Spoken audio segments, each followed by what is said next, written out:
So yung mga paps, hindi ako nakabiyahe ngayon. So, ang gagawin ko muna for today is papakabit ko tong binili ko sa TikTok shop na power tire na gulong. So, pag nabili nyo sa TikTok shop, may libre siyang sealant plus pito.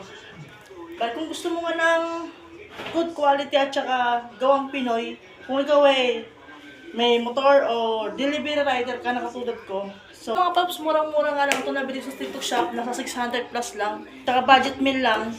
So, ilalagay ko na lang sa comment section yung link. Diyan kayo mag-order. So, samahan nyo muna ako, kabit muna natin tong gulong ni Power Tire. Let's go! So, yung mga paps, pumunta na ako sa shop para pakabit tong gulong ni Power Tire. So, di na ako nag-helmet kasi malapit lang naman yung dito, yung shop. Kaya, tara, puntahan ko na. So, yun nga mga paps, natanggal na ni Bossing yung luma kong gulong. Ayun na mga paps, kinakabit na. Nakaka-excite Solid, solid.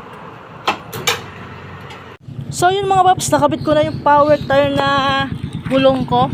So, yan mga paps, bagong-bago. Kakakabit lang. Solid. Gawang Pinoy yan mga paps.